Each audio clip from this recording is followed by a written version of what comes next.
Hi all!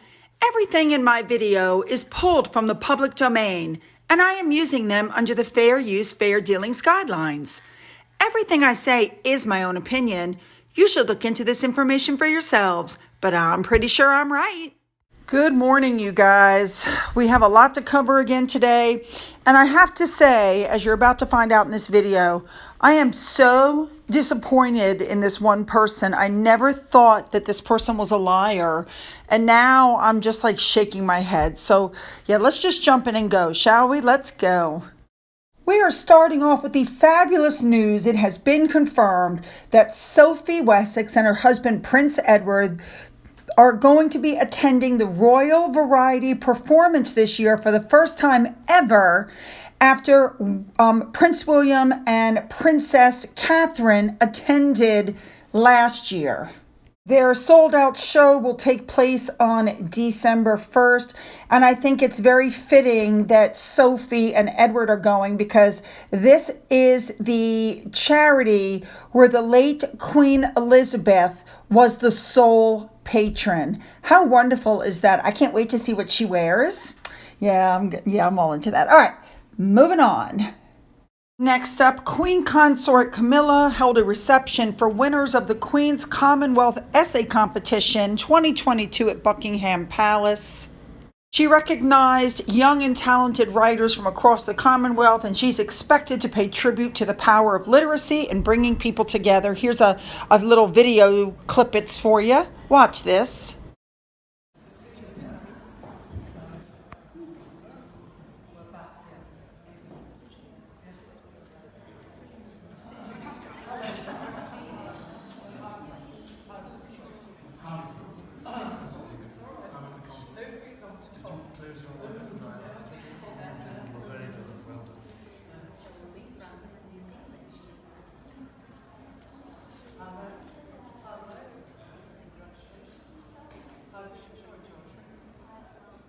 Very interesting. Former Spice Girl Jerry Halliwell was there, and they were hugging. Now that's how you empower women. That's it right there. And she gave a very moving speech about the Queen, which I think was very lovely. The Spice Girl actually read one of the winning essays. And here is Miss Lee, who was one of the winners. All right, moving on. All right, yesterday, the Duke of Gloucester was at the port headquarters on his visit to Peterhead, and he was with several people, including Alexander Manson, who was His Majesty's Lord Lieutenant of Aberdeenshire. And the Duke met members of the board and senior management there, and he got a tour. Very nice. All right, Prince Andrew is very upset because Princess Anne is going to head to the Falkland Islands to help with a memorial which marks the 40th anniversary of the Falklands War. Andrew is upset because, as most of us know, he was a decorated war veteran. He flew during the Falklands War. He had multiple tours, and I guess he feels that he should be the one there doing that. But since he's no longer a senior royal, sister's going instead, and he's unhappy. Moving on, we have Princess Catherine, who stepped out to go to the Ukrainian Community Center in the very town where she was born. And she was wearing a blue and yellow print dress to honor the colors of Ukraine. Very nice touch, I feel. She went to meet the refugees, learn about the support they've been getting, and let's not forget, she is working with the Ukraine's First Lady to help provide support. Now, she walked in the room and there was a man standing there with this unbelievable, delicious plate of, I'm not even sure what it was. Here's a little snippet. Watch this. The wedding Ukrainian Community Centre. This is Ukrainian tradition. The bread and the salt. The bread symbolises wealth and prosperity, and the salt represents the Now, the princess did a virtual roundtable meeting convened by the Royal Foundation last week to provide advice and to share best practice to help support the First Lady of Ukraine. She also met displaced Ukrainian families and was hearing about the support that they've received since they arrived in the UK. Here's a few snippets for you. Watch this. safe place for you to. And have you got a house? Have you got in temporary place. It's like fairy tale. Yes. I don't know. Flames. But a lot of your family's in the UK already.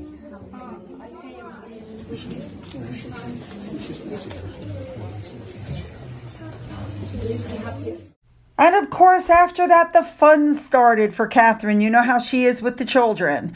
So she went around, she colored with them, she painted with them, she talked to them. The children, just love her, just love her. But really sweet, one little girl just like cozied up to her, drew her a picture, and made a note for her that said, "I love you." How sweet is that? Anyway, you know how Catherine is with the kids. She just had a blast with them. That's just the way she is. And she's so personable. I think everybody there really, really warmed up to her. Of course, towards the end, she had to get her beautiful bouquet of flowers from the children. They always do that. And I think the visit was a complete success. And I'm glad that, she's there and she's helping them with their mental health. I just love that. All right, let's move on. All right, we all heard about the baby-to-baby debacle. We all know that Harry and Meghan for 2 years in a row did not receive an invitation to their, big gala. And we know that Tyler Perry stood up giving a speech and said that Meghan Markle herself visited UK stores to buy baby formula when there was a shortage in the United States. Now, I'm really disappointed. I never thought this man was a liar, but he's a liar.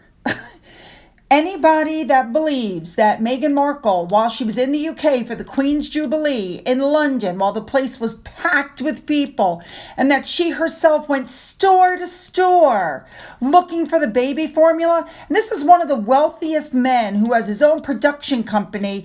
If he can't get it, what makes him think that she can? But then it gets worse. I did a little bit of checking and I looked at the U.S. Customs and Border Protection, the laws for the USDA, that's the Department of Agriculture, that regulates milk and milk products that come in to the United States due to foot and mouth disease.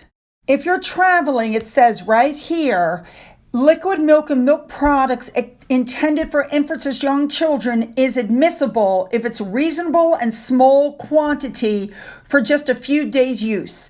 It has to be in your checked or carry-on baggage and in small quantities, prepackaged and labeled in individual serving packages. In other words, you can't take a big mass thing of food on.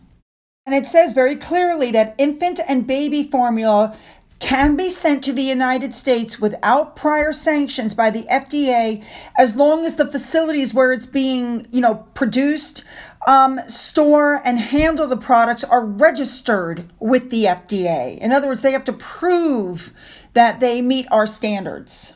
Now, when the shortage got really bad, the FDA was allowing the import of the cans from the UK. Again, these cans were from manufacturers that had already met the FDA standard and were registered with the FDA. So my subscriber Tracy brought this up.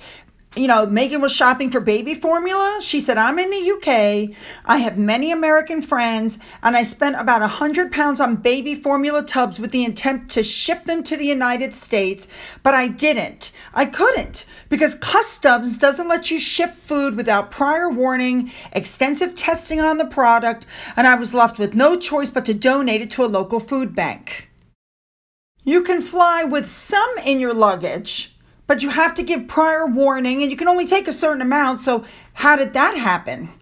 And Kat Patrick pointed out, bingo, overseas baby formulas were not allowed at that time in the United States. So he wants us to believe, Tyler Perry wants us to believe that Meghan Markle, who was demanding the top security and bulletproof cars, went out on her own through the shops in the middle of London during the Queen's Platinum Jubilee, bought the baby formula and then illegally brought it back on her private jet because that formula was not allowed without FDA clearance ahead of time. He never did say if she delivered the formula or not, did he? Because if he said that she delivered it, she could be in big trouble. That was highly illegal. And this person wrote, so Prince Harry is crying that London is too dangerous for his family and he's suing the government, but yet his wife puts her face in front of an open window and goes shopping for formula for Tyler Perry's staff. Right. I said it before, I'll say it again. I had no idea that Tyler Perry was such a liar. I don't get it. Why is he trying to ingratiate her? Nobody likes her. If he liked her so much, why doesn't he put her in one of his, he has his own production company, why doesn't he hire her into one of his, movies? My subscriber, Gilly1, said the same thing. It's so funny that Tyler Perry professes publicly to admire her. Well, put your money where your mouth is and cast her in one of your productions. You can do it if you're so inclined. My subscriber Deb said, if Tyler Perry is so close, how come he hasn't cast her in any of his movies? And with that, my other subscriber wrote, because he knows that she's a subpar actress. All right, moving on. All right, Angel on Twitter put this up and said another thing that Harry and Meghan were not invited to. And I was like, what are they talking about? You guys remember the Global Citizens where Harry and Meghan were in Central Park talking about vaccine equality, blah, blah, blah. Well, apparently they had an award gala that took place on November 12th, to which Harry and Meghan were not invited to. And in September, they gave out awards. And Harry and Meghan were not invited to that either. Very interesting. All right, moving on. All right, here we go with the update again. We've already heard Harry is frantically asking Netflix to postpone the docuseries until 2023. He doesn't want it to come out before Christmas. And we heard back in October that Netflix was suddenly scared to offend anybody and they were going to, relay it. They were going to hold it back until January or February. I mean, we've all heard these back and forth stories. It's the whole thing. And they're saying now, supposedly, it's going to air in December, right before Harry and Meghan's Christmas invitation from Sandringham. Could that possibly be why there won't be an invitation for them? Could it possibly be why they're not invited? We all know what's going on. They're going to slam the family. Netflix wouldn't let them make the changes. Yeah, there you go. All right, moving on. All right, this is our last story for today. People across the board want to know what Harry and Meghan did to earn that Ripple Award, which is being given to the president of the Ukraine. And with that, Jane Moore, who is the presenter of Loose Women, is also questioning what did they do to earn this award. So she writes a column for The Sun, and she wrote, and I'm quoting, just 1 nanosecond after forming their Archibald Foundation, Harry and Meghan are to be honored with a prestigious Human Rights Award in New York. And even more ludicrously, they're sharing it with Ukrainian President Zelensky, a man whose heroic actions define courage in our time. Now, I've told you before that this award is given by the RFK Human Rights, which is set up in honor of Bobby Kennedy and run mostly by his daughter, Kerry Kennedy.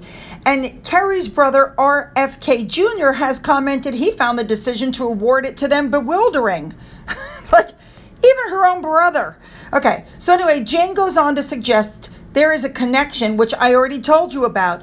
Kerry's youngest sister, Rory, is co-founder of Moxie Firecracker Films, which covers human rights issues, and she works alongside Liz Garbus, who is producing Harry and Meghan's Netflix docuseries. There you go. So I've told you before, Catherine and William give out awards, and Harry and Meghan run around collecting awards they didn't earn because somehow I think that makes them feel more relevant. But eventually, somebody talked to Kerry Kenny and said, why did you give them this award? And I found her response to be shocking. I hope you guys are ready for this one. This is what she said. They went to the oldest institution in UK history and told them what they were doing was wrong, that they couldn't have structural racism within the institution, and they could not maintain a misunderstanding about mental health. They knew if they did this, there would be consequences, that they would be ostracized, they would lose their family, their position, and that people would blame them for it, but they did it anyway because they believed they couldn't live with themselves if they didn't question the authority, and they've been heroic in taking this step. Yes, ladies and gentlemen, they're getting this award for the lies that they told on the Oprah show. Kerry Kennedy is completely ignoring the fact that Harry and Meghan put out blanket accusations and have never given one shred of proof. In fact, almost everything that they said was proven to be a lie. So yes, that shows you that lying and buying awards can get you ahead in this world. And let me tell you something. I look at this award now, this RFK award, and I think it's a joke now. And even if I had the money, I won't donate to them. So yes, ladies and gentlemen, she's been known to be a liar, a plagiarizer, a bully, a workplace bully, and yet she's getting this award. If you guys want to donate money, donate locally. Do not donate to this charity. Don't do it. All right, moving on. Hi, everybody. My hair's a little out of control today. I just wanted to do a quick little thing here at the end of the video. I wanted to talk to you guys about something kind of odd that's going on. And I'm doing it because I really don't know what's going to happen with my channel. So I put up a video, and you guys know I don't curse. I don't curse. And it was demonetized for foul language. So when you're a person who makes videos, you click a button and you ask for a manual review. In other words, a human being, not a computer, should look at it. And the human being looked at it and left it demonetized for foul language. Interesting. I escalated the issue. Monetization's back on. I have another video now that I just did a few days ago that was demonetized for sex and you showing sex toys, and none of that's in my video, and it was manually reviewed and left demonetized. I've now escalated it, but I want you to know that I sent a message to YouTube. I said, I think you have some squatties working for you, and every single time that one of my videos is demonetized, I'm going to send it back to you and I'm going to escalate. So that's just what's happening. It's the weirdest thing. Doesn't seem to be happening right now to any of the other Megxiteers, so that tells me that I'm being targeted again. So make sure you've got my Twitter, Getter, and Rumble accounts, which are up in the description box, and my Patreon link as well, just in case something should happen to my channel. You can bop on over and watch me on Patreon. Okay. Also, at the end of this video, I've got a little fin for you. Little Finn love. All right. All right. Finn was getting all snuggly and comfortable on the couch, as you can see. And of course, I had to go up and tuck him in and make him happy. Here's a little snippet. Watch this. Are you comfy? Are you snuggly? Here. There we go. All right. Go back to sleep. So, as you can see, everything is fine here. Don't forget to leave those comments below. Don't forget to get the links in the description box. Okay? Don't forget all of that. You need all that just in case something should happen to my channel. Okay? Don't forget I'm on Twitter, Getter, Rumble. You can email me, and don't forget also you can follow me on Patreon. All right, you guys, as always, have a great day.